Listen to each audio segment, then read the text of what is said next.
देवी प्रपन्नातिहरे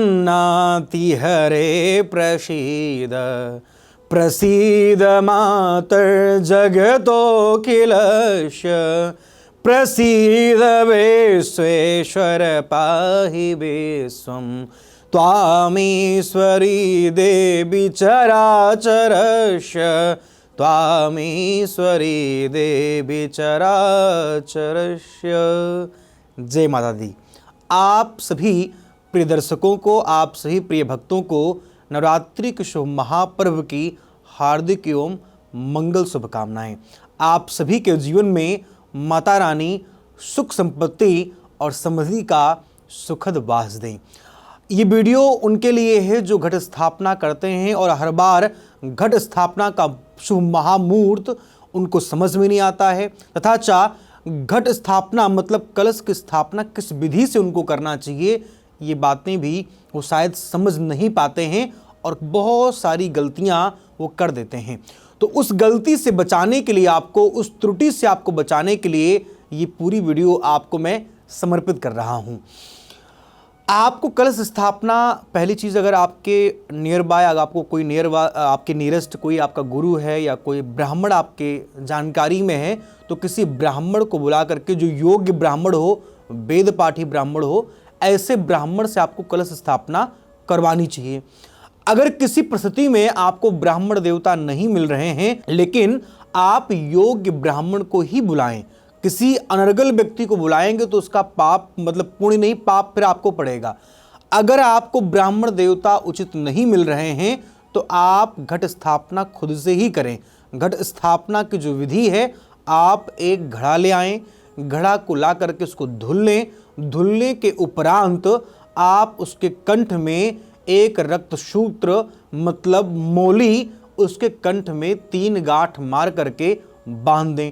एक उस घड़े पर स्वास्तिक आप जो है अपनी अनामिका नाम इस उंगली से, अनामिका नाम की उंगली से चंदन से या रोली से या सिंदूर आप घी से घोल करके और उस घड़े पर आप एक स्वास्तिक का सुंदर सा निर्माण कर दें, या अगर आप संभव है तो श्री लिख दें।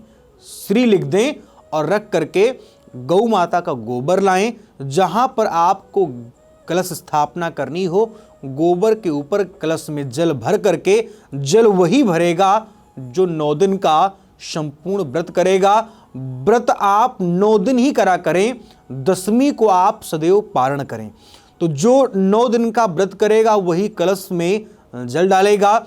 कलश में जल डालने के उपरांत आपको एक सिक्का, सर्वौषधि, हल्दी, चावल और 1 रुपये का कॉइन तथा दूर्बा, तदोपरांत पान का पत्ता, ये सारी सामग्रियां आपको कलश के अंदर डाल देना चाहिए। कलश के अंदर ये सारी सामग्रियों को जो है डाल करके आपको उसके ऊपर एक परई रखना चाहिए और परई में संभव है तो आप चावल भर दें। चावल भरने के बाद आप उस पर एक परई और रख करके दीपक जला दें। उसके नीचे आप संभव अगर मिल जा रहा है तो आम का पल्लव परई के अंदर मतलब जल में डाल करके और कलश के चारों तरफ आम का पल्लव भी आप डाल दें। अगर कलश को गोंठ सकते हैं, मतलब गोबर से जो ऐसे ऐसे गोंठती हैं माताएं, अगर कलश को गोंठ सकती हैं तो गोंठने के बाद उस पर जौ का भेदन कर दें, मतलब उसमें जौ लगा दें। अगर उसको गोंठ नहीं सकती हैं तो जो नीचे आपने गोबर या बालू कलश के रखा है उसमें आप जौ, जिस दिन आप कलश स्थापना करें उसी दिन मतलब बो दें, ताकि आप कलश स्थापना करने के बाद जो 9 दिन के बाद कलश कम से कम कलश के नीचे जो जौ है वो इतने अंकुरित हो जाएं। अब आपको कलश स्थापना इस विधि से करनी है। अगर संभव है तो आप वेद मंत्र ओम हरे ओम मा आज ग्रह कलशम महिया त्वा विशुंतुंदवा पुनरूर्जा, अगर कलश का कोई विशिष्ट मंत्र आप नहीं पढ़ पा रहे हैं तो बहुत सारे आपको मैं सुना दूं, बता दूं, लेकिन वो आपके पल्ले नहीं पड़ेगा। तो उसका एक ही साधन है, कलश स्थापना जब आप खुद से कर रहे हो तो ओम, केवल आप माँ दुर्गा के नवारण मंत्र का ही जाप करें। ओम ऐं ह्रीं क्लीं चामुंडाय विच्चे, आप इस महामंत्र का ही केवल जाप करें और इस महामंत्र को जाप करते करते आप कलश स्थापना को करें, निश्चित आपको लाभ मिलेगा। ध्यान रहे कि कलश को कभी आपको रात्रि में अकेला नहीं छोड़ना चाहिए। कई बार लोग क्या करते हैं कि व्रत हैं, अब बीच में कोई इमरजेंसी आ गई तो जो व्रत किए हैं वो चले गए मामा के यहाँ, मौसी के यहाँ, किसी भी रिश्तेदार या किसी परिस्थिति में कलश को छोड़ करके बाहर चले गए। कलश स्थापना करने के बाद कलश की पूजा सुबह शाम आरती आपको नित्य करनी ही करनी चाहिए। कलश को जो है अगर आपने एक भी दिन के लिए अकेला छोड़ा तो आपका वो कलश स्थापना का जो फल था वो खंडित हो जाता है और आपका व्रत भी पूर्ण नहीं माना जाता है।